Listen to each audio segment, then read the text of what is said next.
Hi friends, Adichunchanagiri ಕಾಲಭೈರೇಶ್ವರ್ಗೆ ಹೋಗೋಣ ಅಂತ ಹೇಳ್ಬಿಟ್ಟು ಪ್ಲ್ಯಾನ್ ಮಾಡಿದ್ವಿ. ಬನ್ನಿ. ಟಿಫನ್ ಸ್ವಲ್ಪ ಲೇಟ್ ಆಯಿತು. ನಾವು ಬೆಳಗ್ಗೆ 7 ಗಂಟೆಗೆಲ್ಲ ಹೊರಡಬೇಕಾಗಿತ್ತು. ಹೀಗಾಗಿ ಹೊರಗಡೆನೇ ಟಿಫನ್ ಮಾಡ್ಕೊಂಡ್ವಿ. ಆ್ಯಸ್ ಯೂಶ್ವಲ್ ನಮ್ಮದು ಯಾವಾಗಲೂ ಹೊರಗಡೆ ಟಿಫನ್ ಅಂದರೆ ಇಡ್ಲಿ ವಡೆ ಸ್ವೀಟ್ ಅಂತ ಹೇಳ್ಬಿಟ್ಟು ಕೇಸರಿಬಾತ್ ನಮ್ಮ ಮನೆಯವ್ರು ಯಾವಾಗಲೂ ಆರ್ಡರ್ ಮಾಡ್ತಾರೆ. ಏನಕ್ಕಂದರೆ ಅವ್ರಿಗೆ ಸ್ವೀಟ್ ತುಂಬ ಇಷ್ಟ. ಹೀಗಾಗಿ ಇನ್ನೇನು ಹೊರಟ್ವಿ. ನಾವು ಮನೆ ಬಿಟ್ಟು ಟಿಫನ್ ಎಲ್ಲ ಮಾಡಿಕೊಂಡು ಆದಿಚುಂಚನಗಿರಿಗೆ ರೀಚ್ ಆಗೋಷ್ಟರಲ್ಲಿ 11:30 ಎಲ್ಲ ಆಗಿತ್ತು. ಹೀಗಾಗಿ ತುಂಬ ಬಿಸಿಲಿತ್ತು, ಬಟ್ ಚೆನ್ನಾಗಿತ್ತು. ಸಂಡೇ ನಾವು ಹೋಗಿರೋದು. ಸಂಡೇ ಏನಂತಂದರೆ ನೋಡಿ, ಇವಾಗಲ್ಲಿ ಧ್ವಜ ನೋಡ್ತಾ ಇದ್ದೀರಾ, ಆವಾಗಲೇ ಸ್ಟಾರ್ಟ್ ಆಗಿದೆ. ಇದು ಜಾತ್ರೆ ಸ್ಟಾರ್ಟ್ ಆಗಿದೆ. ಜಾತ್ರೆ ಬಂದುಬಿಟ್ಟು 28th ಸ್ಟಾರ್ಟ್ ಆಗಿದೆ ಜಾತ್ರೆ.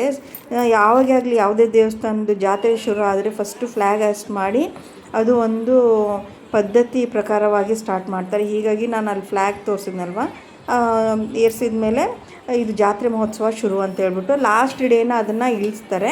ಅದು ನನಗೆ ನೋಡಿದ್ದು ಇದರಲ್ಲಿ ಎಲ್ಲಿ ಅಂತಂದರೆ ಯಾವುದಪ್ಪ ಇದು, ಸುತ್ತೂರು ಮಠದಲ್ಲಿ.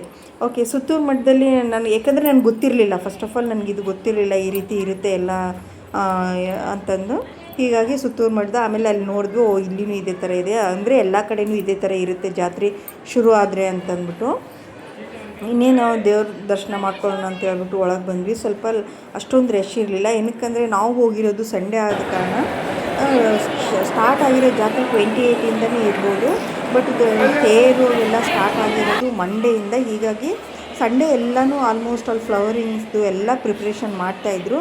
ನೀವು ಕೊನೆ ತನಕ ನೋಡಿ, ಅದೇ ಪ್ರಿಪ್ರೇಷನ್ ಫ್ಲವರಿಂಗ್ದು ಎಲ್ಲ ನೀವು ಕಾಣ್ತೀರ. ಅದನ್ನು ಎಲ್ಲ ಫ್ಲವರ್ಸ್ದು ಡೆಕೋರೇಷನ್ ಎಲ್ಲ ಮಾಡಿ ಎಲ್ಲ ರೆಡಿಯಾಗಿ ಪ್ರಿಪೇರ್ ಮಾಡ್ತಾಯಿದ್ರು.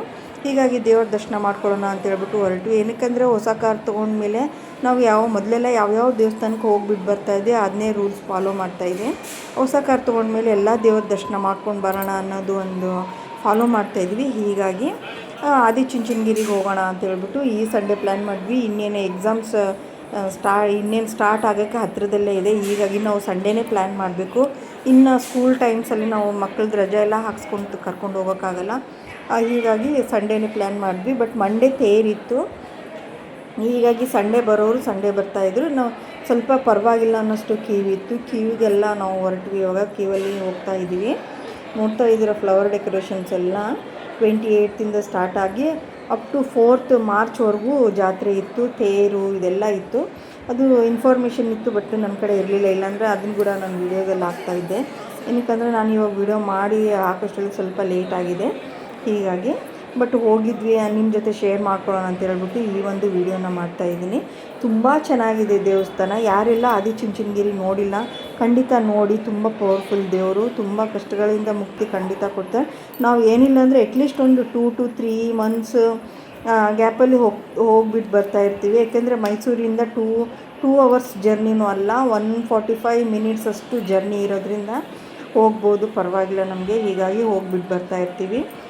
ಇವಾಗೆಲ್ಲ ನೋಡ್ತಾ ಇರೋದು ಆದಿಚುಂಚನಗಿರಿ ಕಾಲಭೈರವೇಶ್ವರ ದೇವಸ್ಥಾನ ಒಳಗಡೆ. ಇನ್ನೊಂದು ಯಾರಾದರೂ ಅರ್ಚನೆ ಮಾಡಿಸೋದು, ಆವಾಗಲೇ ನೀವು ನೋಡಿದ್ರಿ ಸೇವೆಗೆಲ್ಲ ತೊಗೊಂಡ್ರೆ ಟಿಕೆಟ್ಸ್ ಅವೆಲ್ಲ, ಅವರೆಲ್ಲ ಈ ಒಳಗಡೆ ಬಂದರೆ ಈ ಥರ ಎಲ್ಲ ದೇವ್ರ ಸಪ್ರೇಟ್ ಉತ್ಸವ ಮೂರ್ತಿ ಎಲ್ಲ ಇರುತ್ತೆ. ಅಲ್ಲಿ ನಮಗೆ ಅರ್ಚನೆ ಪೂಜೆಗಳು ಮಾಡಿಕೊಡ್ತಾರೆ. ಇನ್ನೇನು ದರ್ಶನಕ್ಕೆ ಹೊರಟಿವಿ. ತುಂಬ ಚೆನ್ನಾಗಿ ಅರೇಂಜ್ಮೆಂಟ್ಸ್ ಎಲ್ಲ ಮಾಡಿದರು. ಇವಾಗ ನೋಡ್ತಾ ಇದ್ದೀರ ಕಾಲಭೈರವೇಶ್ವರ ಮೂಲ ದೇವಸ್ಥಾನ ದೇವರು. ಅದೆಲ್ಲ ಆದಮೇಲೆ ದೇವ್ರ ದರ್ಶನ ಎಲ್ಲ ಸೇವೆ ಎಲ್ಲ ಮುಗಿದ್ಮೇಲೆ ಹೊರಗಡೆ ಬಂದ್ವಿ. ಒಂದು ಸ್ವಲ್ಪ ಹೊತ್ತು ಕೂತ್ಕೊಳ್ಳೋಣ ಅಂತ ಹೇಳ್ಬಿಟ್ಟು ಕೂತ್ಕೊಂಡ್ವಿ. ತುಂಬ ಅಂದರೆ ತುಂಬ ಬಿಸಿಲು ಟೈಮ್ ಇತ್ತು. ಹೀಗಾಗಿ ಸ್ವಲ್ಪ ರೆಸ್ಟ್ ತೊಗೊಳ್ಳೋಣ ಅಂತ ಹೇಳ್ಬಿಟ್ಟು ತೊಗೊಂಡು, ಅಲ್ಲಿ ಊಟದ ಪ್ರಸಾದದ ಸೇವೆ ಕೂಡ ಇರುತ್ತೆ. ಹೀಗಾಗಿ ನಾವು ಅಲ್ಲೇ ದೇವ್ರದ್ದು ಪ್ರಸಾದ ತೊಗೊಳ್ಳೋಣ ಅಂತ ಹೇಳ್ಬಿಟ್ಟು ತೊಗೊಂಡ್ವಿ. ಅಲ್ಲಿ ಹೂವಿನ ಡೆಕೋರೇಷನ್ಸ್ ಎಲ್ಲ ಎಷ್ಟು ಸಖತ್ತಾಗಿ ಮಾಡ್ತಾಯಿದ್ರು ಅಂದರೆ ತುಂಬ ಚೆನ್ನಾಗಿತ್ತು. ಹೀಗಾಗಿ ನಾನು ಒಂದು 1/2 hour ಅಲ್ಲೇ ಕೂತ್ಕೊಂಡೆ, ಯಾವ ರೀತಿ ಮಾಡ್ತಾಯಿದ್ದಾರೆ ಡೆಕೋರೇಷನ್ಸ್ ಎಲ್ಲ. ಮತ್ತು ಆಮೇಲೆ ಹೊರಡಬೇಕಾಗಿತ್ತು, ತುಂಬ ಲೇಟ್ ಆಗಿಬಿಡುತ್ತಲ್ಲ ಅಂತ ಹೇಳ್ಬಿಟ್ಟು. ಹೀಗಾಗಿ ಡೆಕೋರೇಷನ್ಸ್ ಎಲ್ಲ ಮಾಡಿದ್ವಿ. ಇನ್ನೊಂದು ಏನಂತಂದರೆ, ಯಾವುದೇ ದೇವಸ್ಥಾನಕ್ಕೆ ಹೋದರೆ ಅನುಕೂಲ ಇದ್ದರೆ, ಟೈಮ್ ಇದ್ದರೆ ಖಂಡಿತ ದೇವ್ರ ಪ್ರಸಾದ ಸ್ವೀಕರಿಸಿ ಬನ್ನಿ. ಏನಕ್ಕಂದರೆ ನನ್ನ ಒಂದು ಜೀವನದ ಅನುಭವ ನಾನು ಏನು ಹೇಳ್ತೀನಂದರೆ, ನಾವು ಎಲ್ಲೇ ಹೋಗಿರ್ತೀವಿ, ಏನೋ ಒಂದು ಅನ್ನ ತಿಂತೀವಿ ಅಂತಂದರೆ ಅದ್ರ ಮೇಲೆ ನಮ್ಮ ಋಣ ಇದೆ ಅಂತ ಅನ್ಕೋಬೇಕು. ನಾವು ದೇವಸ್ಥಾನಕ್ಕೆ ಹೋದರೆ ಪ್ರಸಾದನ ಒಂಚೂರಾದರೂ ತಿಂದುಬಿಟ್ಟು ಬರೋ ಪದ್ಧತಿ ಇಡಿ, ಅದು ತುಂಬ ಒಳ್ಳೆಯದು, ತುಂಬ ಶ್ರೇಷ್ಠ ಕೂಡ. ಏನಕ್ಕೆ ಅಂದರೆ ಯಾರಿಗೂ ಎಲ್ಲರಿಗೂ ಸಿಗಲ್ಲ ಲೈಫಲ್ಲಿ, ನಮ್ಗೆ ಸಿಕ್ಕಿದೆ ನಾವು ಅದನ್ನು ತುಂಬ ಪುಣ್ಯ ಅಂದರೆ ಧನ್ಯತಾ ಭಾವ ಅಂತಾರೆ ನೋಡಿ, ಆ ರೀತಿಯಿಂದ ಸ್ವೀಕರಿಸಿ ನಂದು ಯಾವಾಗಲೂ ಅದೇ ರೂಲ್ಸು. ಎಲ್ಲರೂ ಹೋಗಿ ನಾವು ಹೋಗಿದ್ವಿ, ನಮ್ಗೆ ಟೈಮ್ ಇತ್ತು, ಅಲ್ಲಿ ತುಂಬ ರಶ್ ಇಲ್ಲ ಅಂತಂದರೆ ಖಂಡಿತ ಒಂದು ಮೀಡಿಯಮ್ ರಶ್ ಇದ್ರೂ ಪರವಾಗಿಲ್ಲ, ನಾನು ಹೋಗ್ಬಿಟ್ಟು ಅನ್ನ ಪ್ರಸಾದ ತಿನ್ಕೊಂಡು ಬರೋ ನನ್ನ ಪದ್ಧತಿ ಯಾವಾಗಿಂದನೂ ಇದೆ. ಹೀಗಾಗಿ ದೇವ್ರ ಪ್ರಸಾದ ಎಲ್ಲ ಸ್ವೀಕರಿಸಿದ್ವಿ ನೋಡಿ. ಆದಿಚುಂಚನಗಿರಿಯಿಂದ ನಮಗೆ ಅಲ್ಲಿಂದ ಒಂದು 20 ಕಿಲೋಮೀಟರ್ಸ್ ಹೋದರೆ ನಮಗೆ ಯಡಿಯೂರು ಸಿದ್ಧಲಿಂಗೇಶ್ವರ ಸಿಗ್ತಾರೆ. ಹೀಗಾಗಿ ಯಡಿಯೂರು ಸಿದ್ಧಲಿಂಗೇಶ್ವರ ದೇವಸ್ಥಾನನೂ ನಾವು ಹೋಗ್ಬಿಟ್ಟು ಭೇಟಿ ನೀಡ್ಕೊಂಡು ಬರೋಣ. ಮತ್ತು ರಿಟರ್ನ್ ಮತ್ತು ಅಲ್ಲಿವರೆಗೂ ಹೋಗೋಕ್ಕಾಗಲ್ಲ ಮತ್ತು ಪದೇ ಅಂತ ಹೇಳ್ಬಿಟ್ಟು ಕಾರ್ ತೊಗೊಂಡ್ಮೇಲೆ ನಾವೆಲ್ಲ ದೇವಸ್ಥಾನಕ್ಕೆ ಹೋಗ್ಬೇಕನ್ನೋದು ನಮ್ಮದೊಂದು ಪ್ಲ್ಯಾನಿಂಗ್ ಇರೋದ್ರಿಂದ ಎಲ್ಲ ದೇವ್ರ ದರ್ಶನ ಮಾಡೋಕ್ಕೆ ಒಂದು ಅನುಕೂಲ ಇರಲಿ ಅಂತ ಹೇಳ್ಬಿಟ್ಟು ಅದಕ್ಕೆ ಆದಿಚುಂಚನಗಿರಿ ದೇವ್ರ ದರ್ಶನ ಆದಮೇಲೆ ನೆಕ್ಸ್ಟ್ ಬಂದಿರೋದು ನಾವು ಯಡಿಯೂರು ಸಿದ್ಧಲಿಂಗೇಶ್ವರ. ಆ ದೇವಸ್ಥಾನ ಕೂಡ ಇತ್ತು, ಅಲ್ಲಿನೂ ಕೂಡ ಹಣ್ಣುಗಾಯಿ ಎಲ್ಲ ಮುಗಿಸ್ಕೊಂಡ್ಬಿಟ್ಟು ಮತ್ತು ರಿಟರ್ನ್ ನಾವು ಮೈಸೂರಿಗೆ ಬಂದ್ವಿ. ಏನಕ್ಕಂದರೆ ಮೈಸೂರಿಗೆ ಬರೋಷ್ಟರಲ್ಲಿ ಮತ್ತೆ ಲೇಟ್ ಆಗಿಬಿಡುತ್ತೆ ಅಂತ ಹೇಳ್ಬಿಟ್ಟು ಆದಷ್ಟು ಬೇಗ ಬಿಡಬೇಕು, ಸ್ವಲ್ಪ ಬೆಳಕಿರುವಾಗಲೇ ರೀಚ್ ಆಗೋಣ ಅಂತ ಹೇಳ್ಬಿಟ್ಟು. ಈ ಒಂದು ವಿಡಿಯೋ ನಿಮಗೆ ಇಷ್ಟ ಆದರೆ ಖಂಡಿತ ಲೈಕ್ ಮಾಡಿ, ಶೇರ್ ಮಾಡಿ, ಸಬ್ಸ್ಕ್ರೈಬ್ ಮಾಡಿ. ನಿಮ್ಮೆಲ್ಲರ ಸಪೋರ್ಟ್ ಯಾವಾಗಲೂ ಇರಲಿ. ತುಂಬ ಥ್ಯಾಂಕ್ಸ್.